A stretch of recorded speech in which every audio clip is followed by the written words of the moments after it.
Market একটা support create করলো, ঠিক আছে। তারপরে সাপোর্ট ক্রিয়েট করো, মার্কেট প্রাইসটা সাপোর্টে এলো, সাপোর্ট থেকে প্রাইসটা বাউন্স ব্যাক করছে আস্তে আস্তে। কোথায় যাবে? রেজিস্ট্যান্টে মানে আগে যে সাপোর্ট জোন ছিল সেইটাই এখন রেজিস্ট্যান্ট ক্রিয়েট করবে। দেখুন আমি ড্রয়িং করে দেখাচ্ছি, আপনাদের বোঝার সুবিধা হবে। দেখুন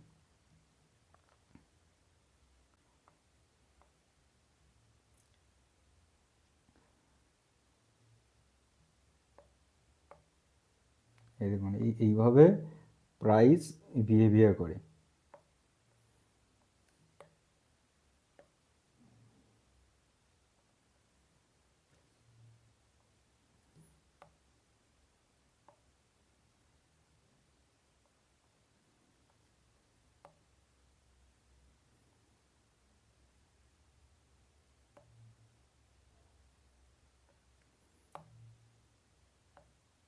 এটা খুব সুন্দর ড্রয়িং করে আপনাদের আছে সাপোর্ট অ্যান্ড রেজিস্ট্যান্ট করা শিখিয়েছে।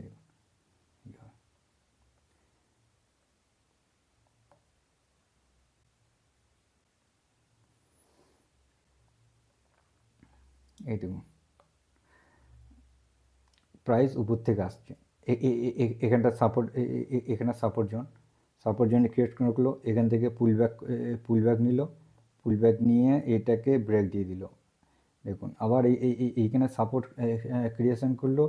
দেখুন এই যে আগের ইয়েটা, এই যে আগে পুলব্যাক ইয়েটা, সেখান থেকে দিয়ে আবার এখানে ব্রেকডাউন দিয়ে দিল, ঠিক আছে। আবার এখান থেকে এই যে পুরনো যে সাপোর্ট জোনটা রেসিস্ট্যান্ট ক্রিয়েট করে আবার মার্কেট এখান থেকে ইয়ে করলো, ব্রেকডাউন দিয়ে আবার মার্কেট গেল। তারপরে মার্কেট আবার কোথায় যাবে? এইখান থেকে এই যে রেসিস্ট্যান্ট আছে এখানে রেজিস্ট্যান্ট ক্রিয়েট করবে, ক্রিয়েট করার পর মার্কেট আবার এইখানে সাপোর্টে আসবে, সাপোর্টে আসার পর আবার এই যে ইয়েটা আছে এইখানে ইয়ে করবে, এখানে রেসিস্ট্যান্ট ক্রিয়েট করবে, রেজিস্ট্যান্ট ক্রিয়েট করে মার্কেট আসবে, এইভাবে মার্কেট এসে আবার এটাকে ব্রেকআউট দেবে, ব্রেকআউট দেওয়ার পর মার্কেট এখানে আসবে, এই জোনটা এসে আবার মার্কেট ফিরে গিয়ে আবার ইয়ে করবে। দেখুন এইটা এইখানে রেজিস্ট্যান্ট ক্রিয়েট করবে, রেজিস্ট্যান্ট ক্রিয়েট করার পর মার্কেট আবার এসে পুল ব্যাক নেবে, এইখানে পর্যন্ত পুল ব্যাক নিয়ে মার্কেট আবার ফার্দার এইখানে ব্রেকআউট দিয়ে র্যালি শুরু করবে। এই দেখুন এইভাবে মার্কেট ফার্দার মার্কেট এখানে র্যালি করবে। এবার আপনাদের ড্রয়িংটা ভালো করে বুঝিয়ে দিচ্ছি। এই দেখুন এখানে, এই দেখুন, এই দেখুন, এই দেখুন, ঠিক আছে। এই দেখুন, এই দেখুন আস্তে আস্তে দেখুন এই প্রাইসের বিহেভিয়ারটা দেখুন।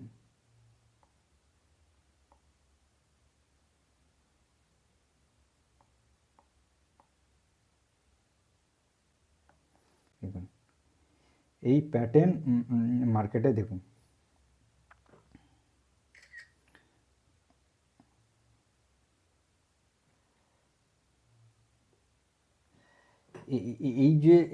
এই যে প্যাটার্ন মার্কেট তৈরি করেছে, মার্কেট এই প্যাটার্নে মার্কেট যায়। দেখুন সাপোর্ট অ্যান্ড রেজিস্ট্যান্স, এইখানটা ভালো করে বুঝবেন, এই সরি এইখানটা ভালো করে বুঝবেন। এইখানটা যদি আপনার বুঝতে পারেন তাহলে আপনার ট্রেড নেওয়ার এন্ট্রি এক্সিট এসএল কোথায় রাখবেন সেটাও বুঝতে পারবেন, আর কোয়ান্টিটি তো আপনি বুঝতেই পারবেন, ঠিক আছে।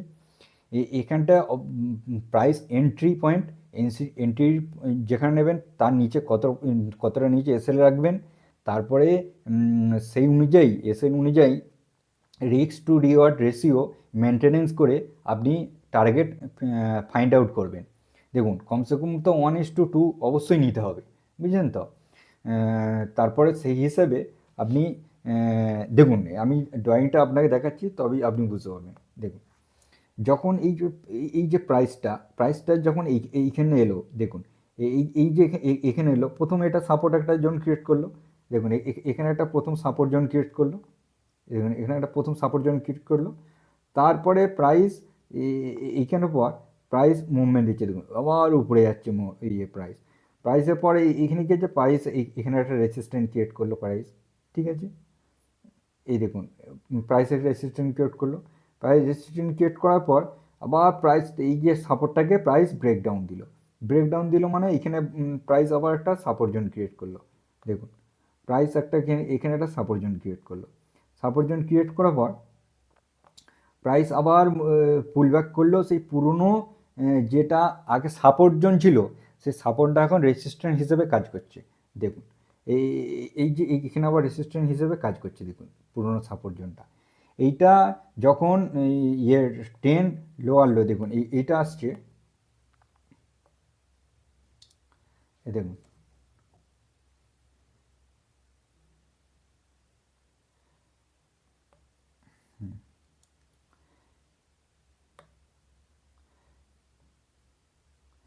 প্রাইস প্রাইস এখান থেকে প্রাইস যখন আসছে, দেখুন সরি প্রাইস এইখান থেকে যখন আসছে দেখুন ব্রেকডাউন দিয়ে পর এইখানে একটা সাপোর্ট ক্রিয়েট করলো, এখানে একটা সাপোর্ট ক্রিয়েট করলো।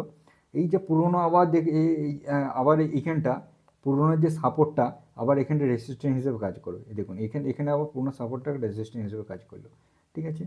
তারপরে আবার মার্কেট আবার সেই পুরনো রেজিস্ট্যান্স থেকে ফিরে এসে এই যে সাপোর্টটা ব্রেক করলো, সাপোর্টটা ব্রেক করে এখানে একটা মার্কেট ইয়ে করলো, সাপোর্ট জোন ক্রিয়েট করলো। সাপোর্ট জোন ক্রিয়েট করার পর মার্কেট এইখান থেকে পুরনো যে রেজিস্ট্যান্স আছে সেইখানে মার্কেট গেল, সেখান থেকে রেজিস্ট্যান্স ক্রিয়েট করে দেখুন এখানে রেজিস্ট্যান্স ক্রিয়েট করলো। রেজিস্ট্যান্স ক্রিয়েট করে মার্কেট আবার এখান থেকে এসে এইখানে একটা সাপোর্ট জোন ক্রিয়েট করলো। দেখুন এইভাবে মার্কেট চলছে। দেখুন এবারে এইখান থেকে মার্কেট কোথায় গেল, এইখানে দেখুন এইখানে একটা ইয়ে করলো, এই যে পুরনো যে রেজিস্ট্যান্সটা ছিল এই এটাকে ডিলিট করে দিন। এই যে পুরনো রেজিস্ট্যান্সটা ছিল, এই দেখুন এই যে পুরনো রেজিস্ট্যান্সটা ছিল না, এই যে পুরনো রেজিস্ট্যান্সটা ছিল, দেখুন এখানে মার্কেট এখান থেকে গেল, এই যে পুরনো রেজিস্ট্যান্সটা ছিল, এই যে রেজিস্ট্যান্স পুরনো ছিল এইটা আবার রেজিস্ট্যান্স হিসেবে ক্রিয়েট করার পর মার্কেট রেজিস্ট্যান্স ক্রিয়েট করলো। মার্কেটের পর এখান থেকে আবার মার্কেট ইয়ে করলো, পুল ব্যাক দিল। পুল ব্যাক কোথায় দিল, মার্কেট এই দেখুন এইখানে এই মার্কেটে এইখানটা দেখবেন এই যে পুরনো এইখানে একটা সাপোর্ট জোন আছে, মার্কেটে পুরনো সাপোর্ট জোনের কাছে মার্কেট ফিরে এসে আবার এখানে পুরনো সাপোর্ট নিল, এখানটা মার্কেট এখানে পুরনো সাপোর্ট জোনের কাছে ফিরে এসে মার্কেটে একটা সাপোর্ট ক্রিয়েট করলো। সাপোর্ট ক্রিয়েট পর মার্কেট আবার এখান থেকে ব্রেকআউট দিল। ব্রেকআউট দেওয়ার পর মার্কেট আবার এখান থেকে একটা ইয়ে করলো, রেজিস্ট্যান্স ক্রিয়েট করলো। মার্কেট রেজিস্ট্যান্স ক্রিয়েট করার পর মার্কেট পুল ব্যাক কোথাও দিচ্ছে, দেখুন এইখান থেকে মার্কেট আবার নিচে এলো, এখান থেকে নিচে এলো। এই দেখুন এই যে এইখানে একবার সাপোর্ট জোন ক্রিয়েট করেছে, এখানে রেজিস্ট্যান্স ক্রিয়েট করেছে, এখানে রেজিস্ট্যান্স ক্রিয়েট করেছে। যখন মার্কেট ব্রেকআউট দেয়, ব্রেকআউট পর এইখানে পুল ব্যাক করার জন্য এখানে আবার মার্কেট সাপোর্ট হিসেবে কাজ করছে। দেখুন মার্কেট এইভাবে সাপোর্ট হিসেবে মার্কেটিংয়ের কাজগুলো। এবার মার্কেট যখন এইটাকে ব্রেকআউট দিয়ে দেখুন ব্রেকআউট দেওয়ার পর এই দেখুন মার্কেট যে এখানে ক্রিয়েশন করলো, মানে রেজিস্ট্যান্স ক্রিয়েশনগুলো এই দেখুন এই যে পুরনো এইটাই এখানে রেজিস্ট্যান্স হিসেবে কাজ করবে। দেখুন আপনাদের এটা ডিলিট করে দিই তো বুঝতে পারবেন। এই দেখুন পুরনো রেজিস্ট্যান্স হিসেবে কাজ করবে। এই যে এটাও আপনার এই যে পুরনো রেজিস্ট্যান্সটা এইখানে হিসেবে দেখুন এই হিসেবে এখানেও কাজ করবে। এখানে মার্কেট এলো, এখান থেকে মার্কেট পুল ব্যাক করলো, এখানে এলো, এখান থেকে এসে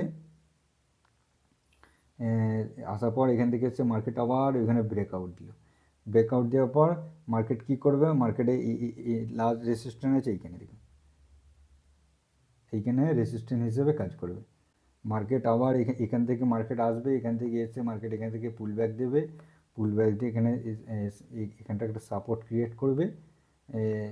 এখান থেকে সাপোর্ট ক্রিয়েট করার পর এখানে মার্কেট সাপোর্ট ক্রিয়েট করবে, মার্কেট আবার উপরে চলে যাবে। এইভাবে মার্কেট বিহেভিয়ার করে। ঠিক আছে, আশা করি মার্কেট স্ট্রাকচার আপনারা বুঝতে পারলেন যে মার্কেট স্ট্রাকচার প্রাইস কীভাবে বিহেভিয়ার করে সেই হিসেবে সাপোর্ট অ্যান্ড রেসিস্ট্যান্ট হিসেবে কাজ করে। দেখুন